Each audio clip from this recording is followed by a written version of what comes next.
रोज हावड़ा सियालदा रोक के लेडीज घुड़ के बिंदास चाका साला मारছে গ্যাটিস বে এ হাওড়া হাওড়া হাওড়া হাওড়া হাওড়া হাওড়া রোজ হাওড়া সে আলদা রোকে লেডিস মারলে কোনই মহা কেস জন্ডিস আসে বই তোর বাড়িতে না বল নেই বুঝি। হাই, আমি Ipsita, welcome back to my channel. চলে এসেছি আবার নতুন একটা ভিডিও নিয়ে। এই হাওড়া শিয়ালদা হাওড়া শিয়ালদা হাওড়া শিয়ালদা, জানেন হাওড়া শিয়ালদা মানে কি? একদম খুব স্মুথ জার্নি, খুব স্মুথ জার্নি কাদের হয় সেই সম্পর্কে আমাদের একজন সম্যক জ্ঞান প্রদান করেছিল।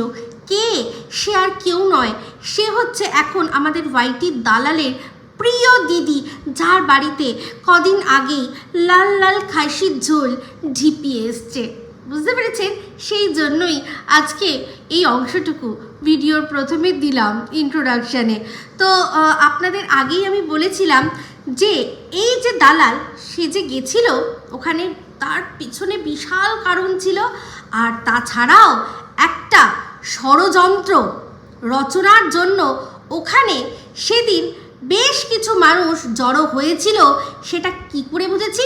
এই যে হিড়িম্বা, তার ভিডিও, যার ভিডিওতে আমি কোনোদিনও মানে চ্যানেলে আমি যাই না, যতই ভিডিওর মধ্যে থাম্বনেলে ঢেপসিতা ঢেপচিতা যাই লিখুক, আমি দেখব তখনই যখন আমার দেখার ইচ্ছা হবে। আমার ভালোবাসার মানুষরা বলবে যে যাও দেখো গিয়ে কিছু একটা ব্যাপার, তবেই আমি যাবো, নাহলে এ আমাকে কোনোভাবে প্রভোগ করতে পারবে না। ও আমার সম্পর্কে যা পারে তা বলুক, যা পারে তা বলুক। যখন আমার মনে হবে যে স্টেপ নেওয়ার দরকার, বাড়াবাড়ি হয়ে যাচ্ছে, তখন আমি যখন যা করার করবো। তার আগে চিল চিল চিল এইসব হাজার একটা চিল, শকুন, কুকুর, বেড়াল আমার পেছনে চিল্লায়, আমার কোনো যায় আসে না তাতে।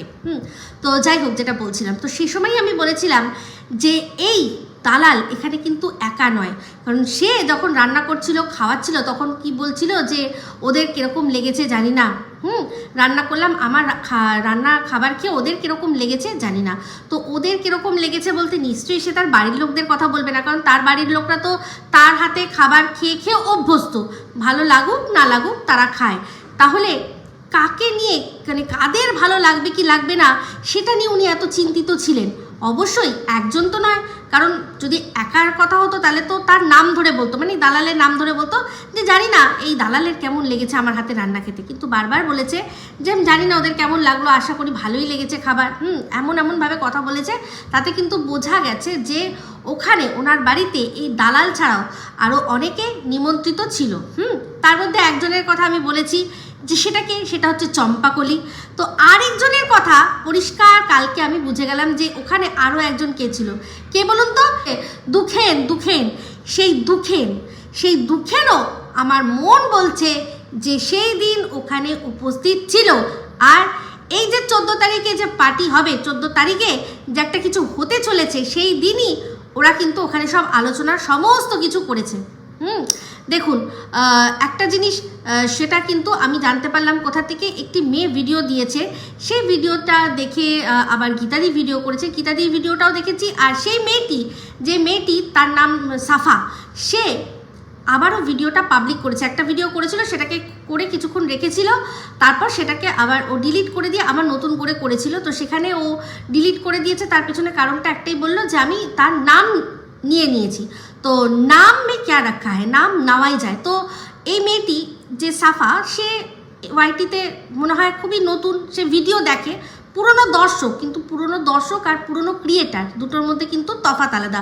এই মেয়েটি এখনও টেকনিক্যাল বিষয়গুলো জানে না, ইউটিউবে কেন নাম নেওয়া যায় না বা কতটা নাম নিলে আমাদের কোনো ক্ষতি হতে পারবে না, এটা ওই মেয়েটির পক্ষে না জানাই স্বাভাবিক। আমি তো দেখছি যে এত বছর ধরে ঘিসে এই দালাল পর্যন্ত আজকে জানে না। তো বলছে, আজকে ভিডিওর মধ্যে বলছে যে এই মিমি নামটা আমরা নিয়েছি, বলছে যে কারণ ওর নামটা আমরা বিকৃত করিনি। তো বলছে যে যদি সেরকম হতো তাহলে নামটা কেন বিকৃত করছে না।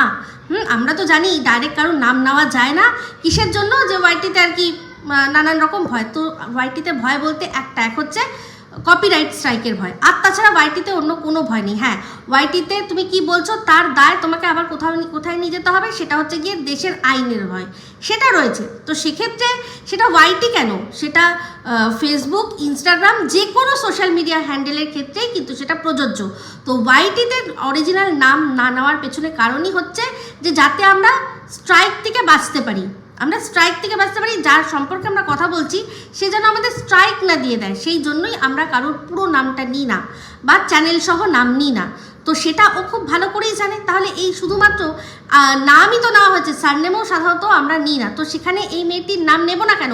এ তো ওয়াইটিতে মানে চ্যানেল ওর নেই, যে চ্যানেলটা সেই চ্যানেলটা ওর এই বয়ফ্রেন্ড জবের থেকে আর কি অ্যাক্টিভ হয়েছে, তবে থেকে ওর বয়ফ্রেন্ডের যে চ্যানেলটা তার মধ্যে সমস্ত কিছু ধরা পড়েছে। বাদবাকি ওর যে মেয়েটি, সেই মেয়েটির আগের যে চ্যানেল, ও তো ইউটিউবে সেরকমভাবে এখনও না আর্নিং শুরু করেছে না কিছু করেছে, মানে মোদ্দা কথা সে সেরকমভাবে ক্রিয়েটরই নয়। সে যা করে, যেটুকু করে ওই ইনস্টাগ্রাম থেকে হয়তো রিলসগুলো নিয়ে এখানে এসে সেটাকে পোস্ট করে, সিরিয়াস নয়। তো সেক্ষেত্রে ওর যে চ্যানেল আছে আমরা অর্ধেক লোক জানিই না, কিন্তু কারা জানে, যারা জানার তারা কিন্তু ঠিক জানে, যারা কিনা এখানে কাজে লাগাবে। তো দেখুন এখানে দেখতে পাবেন যে এই যে মেয়েটি, সেই মেয়েটি তার চ্যানেলে নোংরা থেকে নোংরাতর কমেন্ট আসছে। কোন আইডি থেকে? না, এই নওশাদ আলী এই আইডিটা থেকে নোংরা কথা বলছে, এমন কথা বলছে। সেই কথাগুলো শুনে দেখুন, যেই ছেলেটি কিনা এই আইডি থেকেই আবার কিন্তু কদিন আগেই কি দাবি করা হয়েছিল যে আমি এই মেয়েটির বয়ফ্রেন্ড, ও আমাকে ছেড়ে চলে গেছে, ও সন্দীপের বাড়িতে রয়েছে। তাহলে এই বয়ফ্রেন্ড যে ওর ভালোবাসার মানুষ, সে একে এরকম নোংরা মানে নোংরা শুধু নয়, এমন ধরনের কমেন্ট, যে কমেন্টগুলোর কোনো মানে ওর যে বয়ফ্রেন্ড বা ওর পরিচিত দেখে বোঝাই যাচ্ছে না যেরকমভাবে করছে।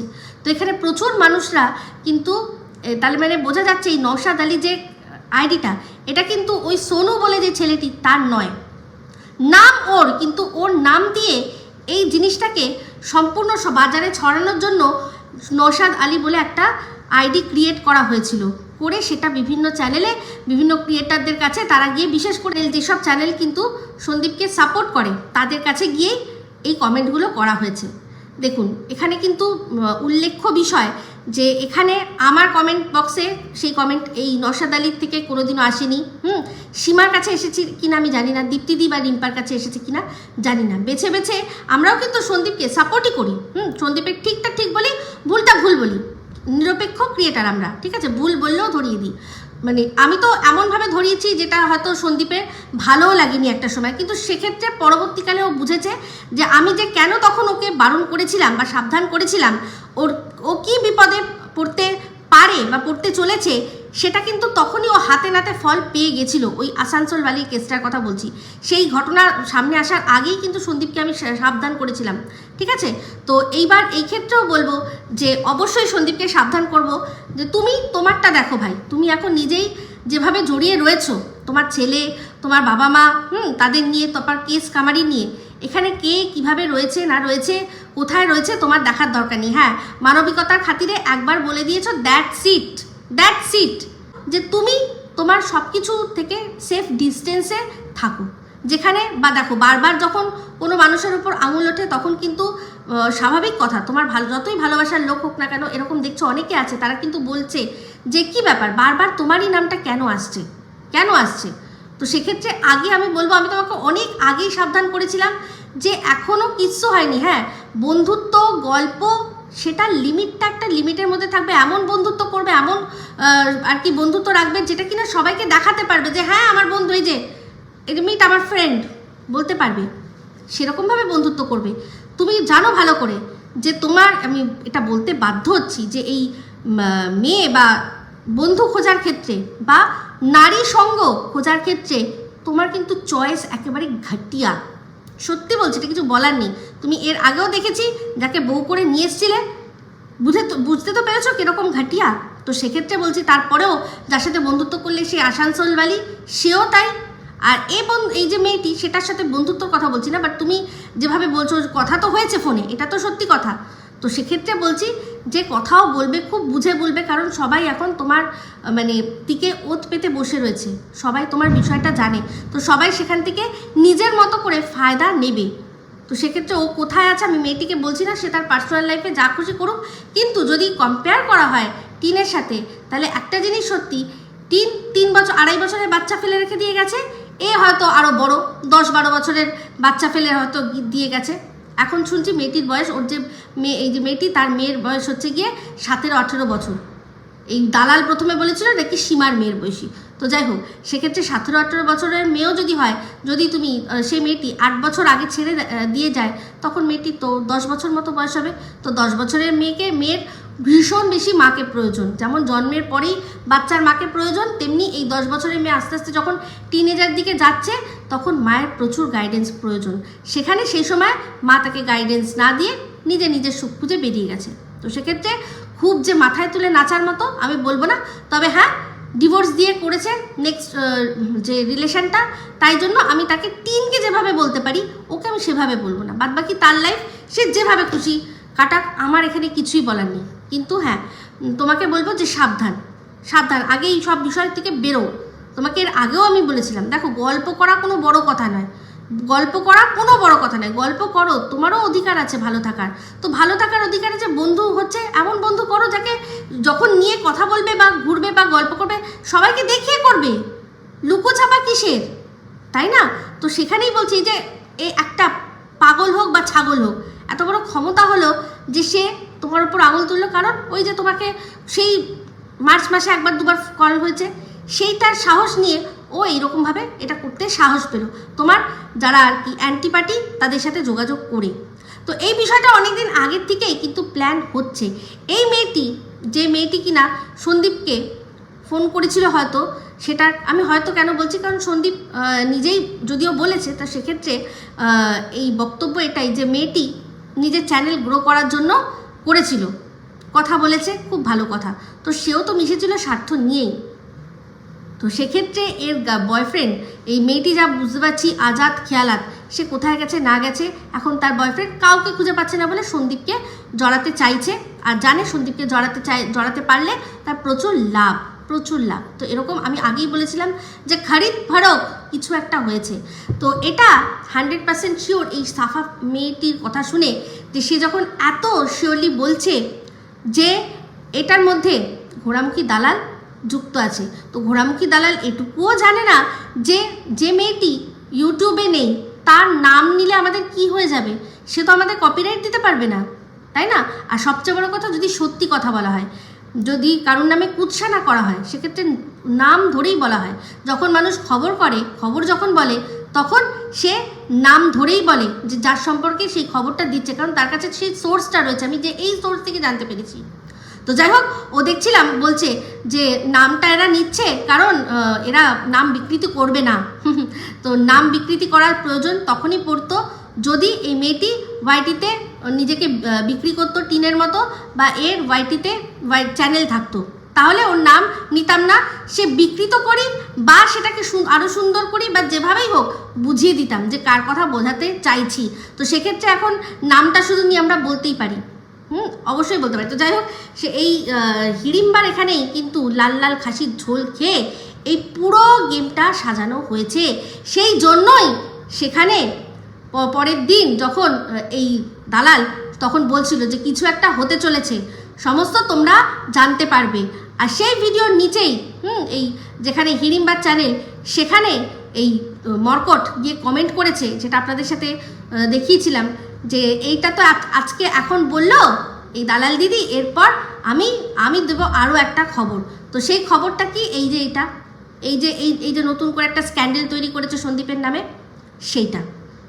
তো এরাই যোগাযোগ করে এই জিনিসগুলো করেছে। তো এই যে দেখছেন না, যে বারবার করে এই ছেলেটা ও যে কোনো লোভে এদের ফাঁদে পা দিয়েছে, যেহেতু ওর গার্লফ্রেন্ড মার্চ মাসে সন্দীপের সাথে একবার 2বার কথা বলেছিল, সেই জন্য যেহেতু কল লিস্টে একবার রয়েছে, তো সেক্ষেত্রে সেই আপনারা জানেন যে সিম ক্লোন করেও অনেক কিছু করা যায়। আর কল লিস্ট এটা কোনো মানে অথেন্টিক কোনো কল লিস্ট যেটা আসল, সেটাই কে প্রমাণ দেবে? এরকম কল লিস্ট বার করা যায় না? নিশ্চয়ই করা যায়। আর সেখানে নাম্বারগুলোকেও এদিক ওদিক করে অনেক কিছু এডিট করা যায়। আপনারা সবাই শুনেছেন এই কথাটা, কিন্তু আরশও বলেছে, তাই না?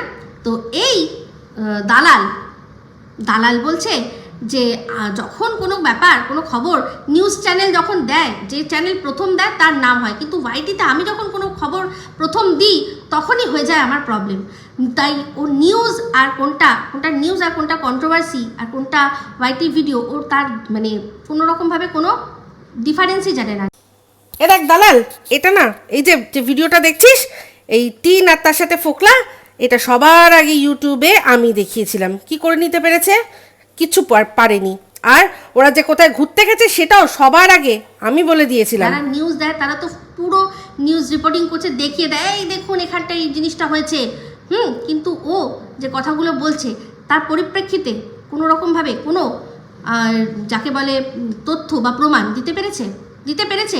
যেই অ্যাকাউন্টটা নিয়ে এত লাফালাফি করছে সে তো একবার করে পাবলিক হচ্ছে, একবার করে প্রাইভেট হয়ে যাচ্ছে। ও বলছে যে এটা নাকি ওই মেয়েটি একবার প্রাইভেট করছে, ছেলেটি আর কি সেটাকে আবার পাবলিক করে দিচ্ছে। কোনোদিনও হতে পারে? আপনারা চিন্তা করে দেখুন।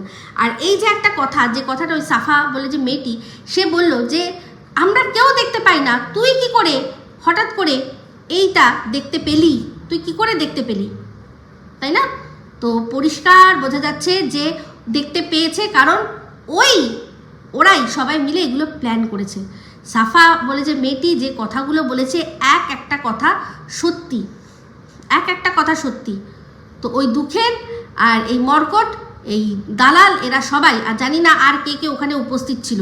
যদি ফিজিক্যালি উপস্থিত নাও থাকে তাও হয়তো ভিডিও কলের মাধ্যমে সবাই একসাথে বসে একটা আলোচনা হয়েছে যে কিভাবে সন্দীপকে আর কি ফাঁসানো যায়। যেহেতু এই মেয়েটির সাথে সন্দীপের কথা হয়েছিল মার্চ মাসে, মনে করে চিন্তা করে দেখুন, মার্চ মাসে, তাই না? তো এটা আমার আগের দিনেও ভিডিওর মধ্যে আমি বলেছিলাম, এখন আরও পরিষ্কার করে ওই মেয়েটির কথাগুলো এক একটি কথা আমি শুনছি, তাতে বুঝছি। আচ্ছা, এই যে দুঃখেন এই ঘোড়াকে নিয়ে একটা ভিডিও করেছে, কে তার থাম্বনেইলে একজনকে দিদি বলে ডাকছে, দিদির পাশে নিজের ছবিটা এরকম করে রঙ লাগা দি রে মোহে রঙ লাগা দি রে, এরকম করে করে কেন করেছে, কি জন্য করেছে? কি মিটিংটা হেভি জবরদস্ত ছিল, খাসিটা ঠুসে তারপর ভালো মিটিং হয়েছে, বুঝতে পারছি। মোহে রঙ লাগা দি রে,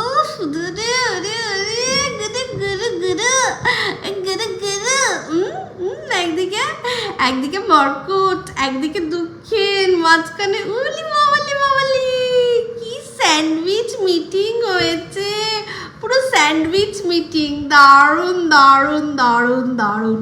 তো যাই হোক, এই যে কি যেন বলে দালাল বলছে যে আমি সীমা, আমরা সবাই আর কি বলেছি। আর তাছাড়া আরেকজনের কথা হয়েছে, তো যে কিনা সঙ্গীতা ম্যাডামের লাইভে উঠেছে, বলছে একজন বুড়ি, আমরা সব বুড়ি। তো আমি জানি না, এটা মনে বলছে আমার ও রত্নাদির কথাই বলছে। তো সেখানে বলছে যে তিনি বলছেন আমরা তো হচ্ছে গিয়ে এরা ছাড়ুন, তো সবাই আমরা বলছি যে একটা ছেলে সে একজন কেন 10 জনের সাথে সম্পর্ক করতেই পারে। কি মেন্টালিটি, কি মেন্টালিটি। হ্যাঁ, অবশ্যই ওর কাছে মেন্টালিটি কি বলুন তো, ওর কাছে মেন্টালিটিটা হচ্ছে, ওর মেন্টালিটি যেটাকে ও সাপোর্ট করে সেটা হচ্ছে যে তুমি একজনের বউ থাকবে বা একজনের বর থাকবে, থেকে তুমি অন্যজনের সাথে, একজন কেন 10 জনের সাথে সম্পর্ক করো। কেন কদিন আগেই বলেছিল না, যখন এই মেসেজের কথা, কোনো কারোর সাথে মেসেজে কথা, হোয়াটসঅ্যাপে কথার সম্পর্কেও বলেছিল না, এরকম আমাদের কাছে তো কত মেসেজ আসে না, আমরা কতজনের সাথে মেসেজে কথা বলি না। তাহলে বুঝুন ওর বক্তব্য যে আমি একজনের বউ হয়ে থাকবো আর অন্যদের সাথে মেসেজে ইন্টু কুলুকুলু করবো, ও সেটাকে সাপোর্ট করে। সেই জন্য টিন সন্দীপের বউ হিসাবে থেকে যখন অন্যের সাথে আর কি সেক্স চ্যাট করেছে, এমনি চ্যাট করেছে, সেটাকেও সাপোর্ট করে। কিন্তু সন্দীপ এখন তার বউ নেই, সে ফাঁকা আছে, তার কেউ নেই, ও এখন অন্যদের সাথে কথা বলছে, সেটাও সাপোর্ট করতে পারবে না, এটাও সাপোর্ট করতে পারবে না। ওর বক্তব্য হচ্ছে যে তুমি কারোর বউ বা বর হয়ে থাকো, থেকে অন্যদের সাথে গল্প করো, তা সেক্স চ্যাট করো, যা খুশি করো, দরকার পড়লে দেখা করো, যাও হাওড়া শিয়ালদা করো, সব করো, সব যেরকম কিনা ও করে বলে আমরা শুনেছি। দেখুন, সেটা ও নিজেই বলেছে, মন্দিরার কাছে নিজে বলেছে। বলতে বাধ্য হচ্ছি সুতপাদি, এটা সবসময় বলছো না গলা উঁচু করে, ক্যামেরাতে চোখে চোখ রেখে, পাবলিকের সামনে চোখে চোখ রেখে যে বলছো না গলা উঁচু করে 10 বছরের কচি ভাইয়ের সাথে প্রেম করেছি। তুমি কি করেছো? তুমি যাকে ভালোবাসো সে তোমার থেকে 10 বছরের ছোট, কথাটা তুমি মনে রেখো। আজকে বলতে বাধ্য হলাম সুতপাদি, তুমি নিজের মুখে আমাকে বলেছো যে আমার বরের প্রতি আমার ফিলিংস আসে না, আমি যাকে ভালোবাসি সে আমার থেকে 10 বছরের ছোট। আমাদের শুধুমাত্র এখন ফোনেই কথা হয়, আমাদের কোনোদিন হ্যাঁ এটাও বলেছো তুমি যে আমাদের সম্পর্কটা এত দূর এগোয়নি যতটা তোর এগিয়েছিল। তুই যতটা এগোতে পেরেছিলি, তোর যতটা সাহস দেখাতে পেরেছিস, ততটা সাহস আমি দেখাতে পারলাম না। সে আমাকে চায় কিন্তু আমি তার কাছে যেতে পারি না, সেও আমার থেকে 10 বছরের ছোট। লজ্জা করে না না সুতপাদি, লজ্জা করে না? মন্দিরের কাছে সমস্ত কিছু অস্বীকার করেছে। তো সেক্ষেত্রে ও কিন্তু জানতো যে মন্দিরার সাথে ওর যা যা কথা হচ্ছে সেগুলো কল রেকর্ডিং হচ্ছে, সেই জন্যই এই কথাটাই বলেছে যে হ্যাঁ ও জানে যদি কোনোদিনও এই জিনিসটা বাইরে আনতে হয় তাহলে ও এই কথাটা ওর অংশটুকু কেটে দেবে, ওর অংশটুকু এডিট করে ও শোনাবে, মন্দিরা যা যা বলেছে সেগুলো শোনাবে, ও যে মন্দিরার সাথে যেগুলো আর কি শেয়ার করেছে সেগুলো শোনাবে না। তাই জন্যই ও যখন হয়েছে কথা যখন হয়েছে তখন বলছে যে হ্যাঁ ওই ফোন অবধি ছিল, আমি তোর মতো অত দূর মানে পুরো গিয়ে ফিজিক্যাল করতে পারিনি। তো এদিকে আর মন্দিরাই জানে যে ও কত মিথ্যেবাদী, আর ও তো জানে কথাগুলো রেকর্ড করছে, ও তো জানে মন্দিরা রেকর্ড করছে, ও জানে না কিন্তু ও তো জানে ও রেকর্ড করছে। সেই জন্যই জানে বাই চান্স যদি এটা চলে আসে কোনোদিন আমার বড়ও যদি বরের হাতে পড়ে যায় তো সেই জন্য আমি কি করব, সে বা অন্য কারোর হাতে যদি পড়ে যায় তাহলে এটা শুনবে সে যে আমি বলেছি যে ফোন অবধি রয়েছে, আমি ফিজিক্যাল হইনি। তো একটা মানুষ সে মুখে বলছে ফিজিক্যালে মানে হতে পারিনি তার মানে সে চেয়েছে, সে এটাই তো সবচেয়ে বড় অসতী একটা মানুষের মানসিকতা। ও চেয়েছে কিন্তু ও পারেনি, পেরেছি কি পারেনি সে ও জানে আর ওর বর জানে। তোমার বর তোমার হাতে পুতুল হতে পারে, তার জন্য তুমি সব বাড়ির বউদেরকে তার হাতে পুতুল ভাবো, তার বড় বউদের হাতে পুতুলই হবে। তোমার বর তোমার হাতে পুতুল, ওই জন্য তুমি নিজের বর থাকতে তুমি নিজেও 10 বছরের ছোট ছেলে একজনের সাথে প্রেম করেছিলে, আজকে বলতে বাধ্য হলাম, আবার আমাকে বলতে আসো। বর কোথায় আপত্তি করেছে, ওর বর কোথায় আপত্তি করেছে? মন্দিরার সব কথা শুনলো তারপরেও একসাথে ঘুরতে গিয়ে পাঁপড় ভাজা খাওয়াচ্ছে। ইস, এটা কোনো কথা হলো? বলুন, কথা হলো না? এটাই হচ্ছে ব্যাপার। ওর কাছে যখন মন্দিরাকে সোমনাথ মেনে নিয়েছে তখন কিন্তু সোমনাথ হয়ে গেছে কাপুরুষ, অকর্মণ্য। টিনের নোংরামি দেখে সন্দীপ মেনে নেয়নি, সেখানেও হচ্ছে কাপুরুষ, ওর কাছে সব কিছুটাই দোগলামি।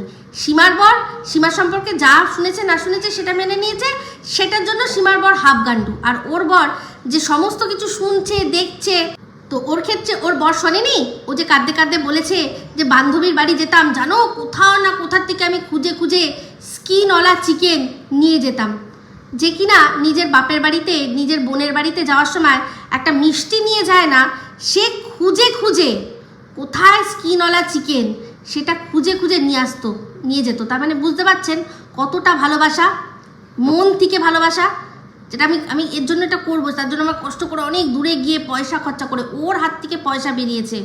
স্কিনওয়ালা চিকেন কিসের জন্য? না বান্ধবীর ছেলের জন্য। যেই ছেলেকে ও কি বলছে না আই মিস ইউ, তার আবার মুখে এই সতীত্বের কথা সাজে। তো একটা কথা আবারও বললো শুনলাম যে ভাতারি, সীমাকে বলছে ভাতারের কথা তুই মানে জানিস, সমাস বুঝিস? ভাতারের অর্থ হচ্ছে গিয়ে যে ভাত দেয়, তাহলে যে ভাত দেবে সবাই কি আমাদের ভাতার হয়ে যাবে? ভাতার ভাত দেয় তার বদলে গতরটাও তো নেয়। বাবা কি করে ভাতার হবে? বাবা তো কন্যাদান করে দিয়েছে।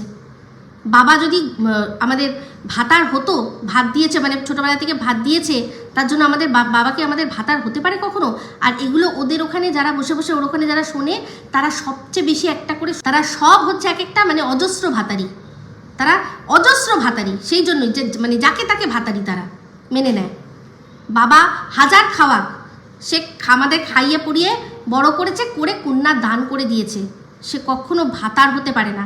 যদি তাই হয় তাহলে তো অনেক দাদারা আছে আমাদের মানে সমাজে, তারা তাদের বোনের মানে তাদের বোনরা তাদের কাছে রক্ষিতা হয়ে যাবে। কারণ দেখেছেন না, আগেকার দিনেও দেখেছেন, এখনও হয় যে অনেক বোনরা তারা কিন্তু বিধবা হয়ে শ্বশুর বাড়ি ছেড়ে বাবা না থাকলেও দাদার বাড়ির আশ্রয় থাকে। অনেক পিসিমা থাকে না, থাকতো না? অনেকে তো অবিবাহিত পিসিও রয়েছে, বিয়ে করেনি, দাদার সাথে থাকে, দাদার সংসারে থাকে। তাহলে কি তারা সব রক্ষিতা হয়ে যাবে দাদার? কারণ দাদা তো রেখেছে, দাদার রক্ষিতা হয়ে যাবে? সমাজ দিয়ে কখনো সমাজ বিচার করা যায়? ও করবে, কারণ ওর তো মানে ওকে তো দেখেই দিয়েছিল যে ওর মানে যে শ্বশুর যে সে রাখতে পারবে, খাওয়াতে পারবে, সেই জন্য ওর শ্বশুরের রক্ষিতা আর ভাতারি হয়ে থাকে। ওর সমাজ অনুযায়ী বলছি, ওর যুক্তি দিয়ে বলছি, আমি কিন্তু নিজের থেকে বলছি না। ভাত যে দেয় সেই যদি ভাতার হয় তাহলে ওর শ্বশুরও ভাতার, কারণ যখন ওকে দিয়েছিল হচ্ছে গিয়ে ওই প্যান্ডামিকের সময় ওকে খাইয়েছিল, ওর বরের খাওয়ানোর মুরদ হয়নি। তেমনি ওর শ্বশুর বাড়িতেও থাকে, তো যে রাখে তার রক্ষিতা হয় মানুষের, সমাজ তো তাই বলছে। তাহলে ও শ্বশুর ভাতারি আর শ্বশুর রক্ষিতা। এটা হচ্ছে ওর যুক্তি, ওর সমাস। কিন্তু আমি যতদূর জানি সমাজ দিয়ে কখনো সমাজ চলে না। ভাত দিলেই কেউ ভাতার হতে পারে না, তাহলে তো যে কেউ ভাতার হয়ে যাবে। ভাতার সেই হয় যে ভাত কাপড়ের দায়িত্ব নেয়। ভাত কাপড়ের দায়িত্ব সবাই আমাদের নেয়। ভাত যে দেয় সে ভাতার নয়, যে ভাত কাপড়ের দায়িত্ব নেয় সে ভাতার। যেটা কিনা আমাদের বিয়ের পর যেদিন বৌভাত হয় তার দুপুরবেলা যে অনুষ্ঠানটা হয় সেখানে দেখবেন ভাতার সেই হয় যে ভাত কাপড়ের দায়িত্ব নেয়। রীতিমতো আলাদা একটা মানে সময় থাকে। সে সময় কে, ওর মনে হয় শ্বশুর একদিকে আর একদিকে ওর বর, দুজনে মিলে মনে হয় ধরেছিল থালাটা, দিয়ে ওর হাতে তুলে দিয়েছিল যে যদি আমি না পারি তাহলে ও দেবে, যদি ও না পারে তাহলে আমি দেবো। সেই জন্যই ওই কথাটা বলে যে ভাত দেয় সে কখনো ভাতার হতে পারে না। তাহলে তো হাজার জনের বাড়িতেও তো আমি তো আগেও বলেছিলাম সোমনাথ ভাতারিও একদিন গিয়ে সোমনাথের বাড়িতে ভাত খেয়ে এসছে, চলবে? হিড়িম্বার বরের ভাতারিও হিড়িম্বার বাড়িতে ভাত খেয়ে এসছে, চলবে? চলবে না। ভাতার সে যে ভাত কাপড়ের দায়িত্ব নেয়, ঠিক আছে? সমাজ মারা। তো যাই হোক, দালাল বলছে যে এই ছেলেটি যে বিভিন্ন মানুষের কাছে ছবি পাঠিয়েছে, ওই মেয়েটির এমন ভীষণ আপত্তিজনক কিছু ছবি বা ভিডিও পাঠিয়েছে। সেক্ষেত্রে বলছে আমরা তো কই দেখিনি। দালালের যে মনু, সেই মনু যখন তার যে ফোন নাম্বার সেটাকে যখন পাবলিক করছে, সেখানে নিশ্চয়ই কেউ না কেউ তো দর্শকদের মধ্যে যোগাযোগ করতেই পারে, সেটা তো জানারই কথা। এই টিনের ক্ষেত্রে টিন যখন কোনো কোথাও যে কোনো জায়গার সেখানকার যখন সে একটা কোনো নাম্বার বা কিছু পাবলিক করে, সেখানে প্রত্যেকটা মানুষ যায় গিয়ে খবর নেয়। তো সেক্ষেত্রে এ তো পুরো পরিষ্কার দিয়ে দিয়েছে, তো সেখানে মানুষ গিয়ে খবর নিয়ে নেবে বা সেটা নিয়ে জানতে চাইবে, এটা তো অস্বাভাবিকের কী আছে? তো নিশ্চয়ই কেউ না কেউ জানতে চেয়েছে। তো সেক্ষেত্রে ও কী করেছে, সবাইকে ওর বান্ধবীর যার সাথে 8 বছরের সম্পর্ক তার ছবি নগ্ন বা তার চেয়েও জঘন্য সেগুলো দিয়েছে। তো সেটা সীমা আর কি উল্লেখ করেছে যে প্যান্টি হিসাবে, যে প্যান্টি পরছে বা কিছু সেই রকম একটা ছবি। তো আমার কাছে সত্যি কথা বলতে আমি ওই ধরনের ছবি কিছু দেখিনি, না আমি যোগাযোগ করেছি, না দেখেছি, না আমায় কেউ পাঠিয়েছে। তো আমি ঠিক জানি না, কিন্তু ওই দালাল বলছে যে সীমা উল্লেখ করেছে যে প্যান্টি। তো বলছে যে আমি তো বললাম যে ইনারওয়্যার, আর সীমা বলছে প্যান্টি ও ভ্যাট। কারণ যারা প্যান্টি ওয়ার্ডটা ব্যবহার করে ইনারওয়্যারের বদলে, তারা হচ্ছে অ্যাকচুয়ালি ভ্যাট থেকে উঠে আসা নোংরা। তো ও তো ভুলেই গেছে না, ও তো ভুলেই গেছে। এরকম যখন একজন ভুল করে এডিট করেনি, ভুল করে তার নাইটির ওপর থেকে হালকা প্যান্টি দেখা গেছিলো, সেখানে কি ইনারওয়্যার বলেছিলি? ওই যে তোর গুন্ডিরও তো এরকম ভুল করে একবার দেখা গেছিলো, তখন কি বলেছিলি? প্যান্টি বলিসনি? প্যান্টি বলিসনি? এই যে তোর আর কি কমেন্ট বক্সে মাঝে মাঝেই পড়ে থাকে, যাকে নামই দিয়েছে প্যান্টি বৌদি, যে পরিচিত ওয়াইটিতে প্যান্টি বৌদি হিসেবে, সেও যখন কথা বলেছিল একজনের বাড়ির মেয়ের সম্পর্কে, সেও কিন্তু প্যান্টি বৌদিই বলেছিল। সে কিন্তু প্যান্টি বলেছিল যে একটা মেয়ে সে কিভাবে প্যান্টি পরে রয়েছে, ছেঁড়া প্যান্টি না কি এরকম ধরনের একটা কথা বলেছিল, সেই জন্যই তো ওর নাম প্যান্টি বৌদি হয়েছিল। তাহলে তাকে বলতে পারিসনি? সেও তার মানে ভ্যাট থেকে উঠে আসা? অবশ্য সে তো অবশ্যই, তার তো পুরো মানে তার পুরো ভেতরটাই ভ্যাট, তার তো পুরো ভেতরটাই ভ্যাট। তো সেক্ষেত্রে সে প্যান্টি বৌদিকে বলতে পারিসনি? সে তো তোর এখানে বসে থাকে। তার মেয়েকে তো চম্পা দাদার সাথে তুই শুইয়েছিলি, মনে আছে? তার একটা অল্প বয়সী মেয়ে, টিনেজার মেয়ের সাথে শুইয়েছিলি চম্পা দাদাকে, মনে পড়ে তোর? যার জন্য কেস করবে বলেছিল, কিন্তু করতে পারেনি, দম ছিল না পেছনে। করবে কি করে? কারণ তারও তো হাজারো নোংরা রাজ এর কাছে রয়েছে, তাই জন্য করতে পারেনি। না, আর আবার এখন এর ওখানে গিয়েই পড়ে থাকে, ছি এর আবার মা নাকি, ছি। তো সেও তো প্যান্টি বলে, তুইও তো প্যান্টি বলেছিলি গুন্ডিকে, তখন ভ্যাট ছিলি। এখন ভ্যাট থেকে উঠে এসে লোকের কাছ থেকে ক্রাউড ফান্ডিং করে লক্ষ লক্ষ টাকা তুলে নিয়ে, যেটা আমরা শুনতে পাচ্ছি, যেটা আমরা চতুর্দিক থেকে শুনতে পাচ্ছি যে তুই লক্ষ লক্ষ টাকা তুলেছিস ক্রাউড ফান্ডিং করে, যার জন্য তোর এগেনস্টে স্টেপও নেওয়া হচ্ছে। তো সেখানে অনেকগুলো টাকা তুলে তুই এখন ভদ্র হয়ে গেছিস, প্যান্টিকে আর প্যান্টি বলিস না, ইনারওয়্যার বলিস, তাই না? তোর মতো দোগলা দুনিয়া একটা আছে, জন্মেছে আর দোগলা কোথাকার। পূর্ববর্তীকালে কিন্তু তুই নরকের কীট ছিলি, আর একবার যে নরকের কীট হয় না, যে নরকের জন্ম হয় কীট হিসাবে, সে সারা জীবনই কিন্তু নরকের কীটই থাকে। আজ তুই প্যান্টিকে যতই ইনারওয়্যার বলিস না কেন, তোর ভেতরকার নরকের কীট এখনো বজায় রয়েছে, পরিষ্কার মাঝে মাঝে বেরিয়ে আসে টুকি উকি উকি দিয়ে হাওড়া শিয়ালদা করতে। তো যাই হোক, আমি বুঝতে পারছি ওই যে একটা কমেন্ট আমি সীমার কমেন্ট বক্সে করেছিলাম যে কি মিমির সোনু এখন দালালের মনু, সেটা একদম তোর জায়গা মতো গিয়ে লেগেছে। কেন বলবো না তোর সম্পর্কে? তোর যার সাথে সম্পর্ক সেই চম্পা দাদাই বলেছে তুই কিরকম ভাবে ডেকেছিস। তুই নিজেই বলেছিস যে এই কবিতা চোর ফোকলা, সেই ফোকলা তোর সাথে কি করতে চেয়েছে সেটা তুই টিনকে বলেছিস, টিন সেটা হেসে উড়িয়ে দিয়েছে। মন্দিরা নিজে বলেছে তুই ঘষতে ঘষতে কিরকম হুলের সাথে হুল ফোটাতে ফোটাতে গেছিলি। সবার সাথে তুই যোগাযোগ করতে চাস এই কবিতা চোর। তা আমারে তো ভুললাই গেছো, এখন তো আর আমারে ফোনই করো না। এই যে কথাগুলো বলেছিলি এগুলো কি করতে বলেছিলি? রাখি বাদ দিস? কোথায় রাখি বাদ দিস? ওর ল্যাটা মাছের মধ্যে রাখি বাঁধার জন্য বলেছিলি যে অনেকদিন তোমাকে দেখি না, এসো তোমার ল্যাটা মাছে একটু রাখি বাঁধবো, নাকি ওখানে ফোঁটা দিবি? কোনটা করবি? লজ্জা করে না? যখন তোর সাথে করতে পারে কি করে, করতে পারে কি করে, সাহস হয় কি করে তোকে কিছু বলার, তোকে প্রস্তাব দেওয়ার? সেরকম যদি না করিস তোর সম্পর্কে বলার ক্ষমতা হয় কি করে? একজন পুরুষ মানুষ সে বলছে যে তুই তাকে কিরকমভাবে ডাকছিস, সিডিউস করছিস। তো তোর যার সম্পর্কে এই কথাগুলো ওয়াইটিতে খুললা আর কি প্রচলিত আছে তার সম্পর্কে কেন বলবো না? যে এবার একেও ডাকছিস নাম ধরে যে এসো মনু, এসো মনু, এসো। তো বলা যায় না এই হিড়িম্বার বাড়িতে হয়তো এই মনুও সেখানে ছিল।